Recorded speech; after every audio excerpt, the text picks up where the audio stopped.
Halo, Budikers. Ketegangan Amerika dan China bukan cuma terjadi di perang Rusia versus Ukraina.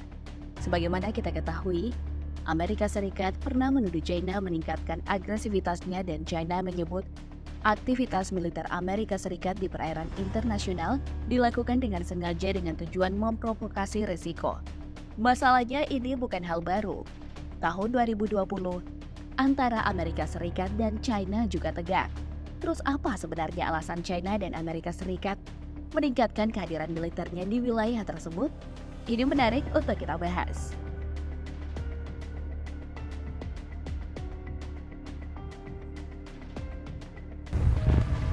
Ada banyak alasan di bawah pemerintahan Presiden Xi Jinping. China mau meruntuhkan dominasi militer Amerika Serikat yang sudah berlangsung puluhan tahun di Asia.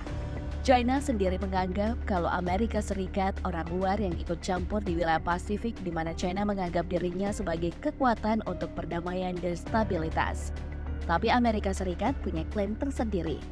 Mereka berdalih dengan kebebasan navigasi dan ia membela hak semua negara untuk berlayar di perairan internasional. Amerika Serikat juga berdalih China mengganggu status quo atas klaim Laut China Selatan yang kaya sumber daya. Dan Amerika Serikat terus menegaskan kalau mereka berhak berlayar dekat China.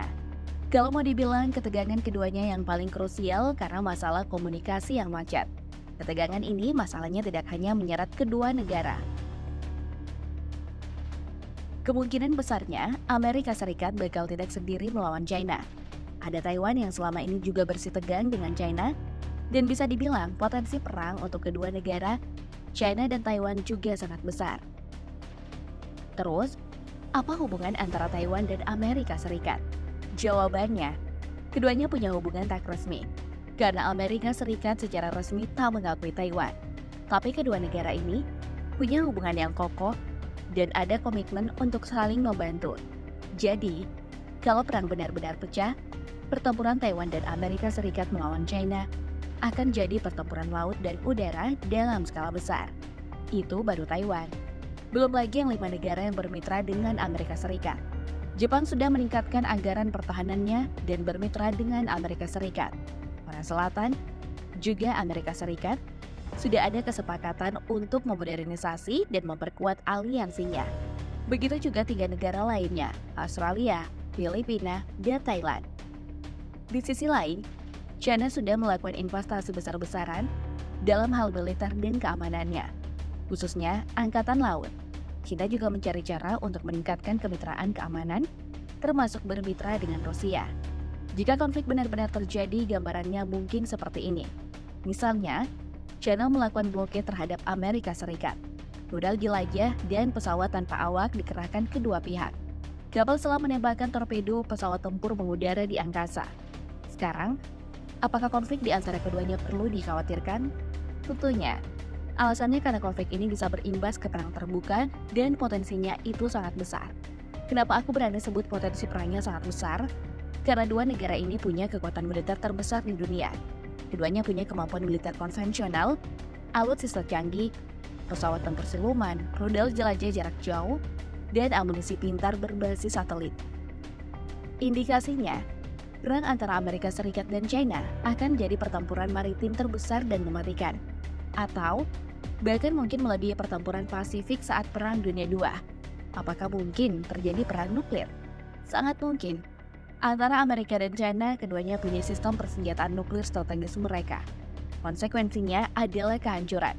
Krisis pengungsi karena pastinya bakal banyak yang melarikan diri dari zona konflik. Kalian mungkin akan menganggap sepele masalah ini. Aku gambarkan sedikit masalah yang timbul jika benar perang terjadi. Ketidakstabilan keamanan, ekonomi, dan geopolitik di kawasan Asia Pasifik tak bisa dihindari. Persoalan ekonomi misalnya, perairan Pasifik seperti jalur pelayaran paling singkat. Perairan Pasifik juga adalah zona maritim penting dunia dan jadi jalur perdagangan paling sibuk di dunia. Bisa dibilang juga seperti PDB dunia ada di kawasan ini. Pasifik juga jadi jalur favorit untuk armada niaga. Adanya konflik akan sangat berdampak negatif bagi ekonomi global. Apa imbasnya jika terjadi perang? Yang pasti, jalur perdagangan yang aku sebut tadi otomatis berhenti, Kapal minyak dari Timur Tengah yang hendak menuju Asia, misalnya memilih tidak berlayar. Konsekuensinya, inflasi dan kelangkaan barang pastinya bakal terjadi dan bahkan lebih parah dari yang sekarang. Persoalan korban jiwa. Pastinya, kalau kita menyebut kekuatan kedua negara seimbang, tetap saja hasilnya akan banyak kerusakan. Kerugian personil bisa jadi bakal sampai ratusan ribu jiwa. Kalau kita mau hitung-hitungan, perang ini sebenarnya tidak ada pihak yang akan keluar sebagai pemenang. Belum lagi ke masyarakat sipil akan ada krisis pengungsi besar-besaran karena pastinya orang-orang lari meninggalkan zona Pasifik yang akhirnya kecaman dari dunia internasional. Kedua negara pun bakal kehilangan pengaruh di dunia politik internasional. Yang aku sebut tadi adalah konsekuensi secara global. Selanjutnya, peluang Amerika Serikat dan China menjadikan perairan Pasifik sebagai arena perang pasti akan berpengaruh terhadap posisi ASEAN. Alasannya karena Asia Tenggara adalah wilayah transisi. Indonesia misalnya, jika benar perang terjadi, kerusakan dan kehancuran di Natuna yang menjadi wilayah Indonesia tak bisa dihindarkan. Secara otomatis, eksploitasi dan eksplorasi sumber daya alam terhenti. Posisinya, simbol-simbol negara harus terus hadir di sana. Untuk menjaga Natuna misalnya, maka operasi harus dilakukan. Yang jadi masalah, Indonesia harus mengimbangi kekuatan militer kedua negara. Itu artinya, pemerintah Indonesia harus belanja besar-besaran alutsista.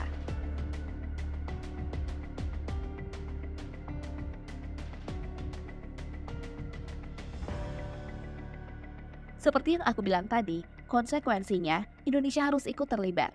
Apalagi bukan cuma Natuna. Ada 10 perbatasan laut yang sampai sekarang belum selesai masalah statusnya. Bukan hanya sekedar mengklaim saja, tapi pemerintah kita harus hadir di sana.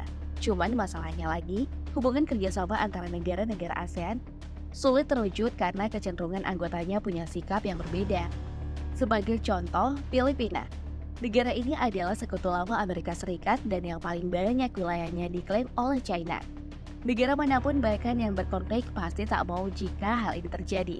Makanya, muncul anggapan kalau dua kekuatan militer, China dan Amerika Serikat, memamerkan kekuatannya ke dunia adalah bagian dari upaya untuk mencegah perang terbuka. Kedua belah pihak mempertimbangkan melakukan serangan karena tahu serangan balasan pasti mungkin terjadi. Harapannya, anggapan tersebut benar. Oke lah, persaingan mungkin semakin tajam, tapi semua pihak justru semakin hati-hati. Dan semoga saja, komunikasi kedua kubu justru kian intensif dan tak salah perhitungan agar tidak pecah perang, yang dampaknya menyengsarakan. Ini adalah tanggung jawab negara besar karena merekalah yang menentukan apakah kawasan Pasifik damai atau justru menjadi medan pertempuran.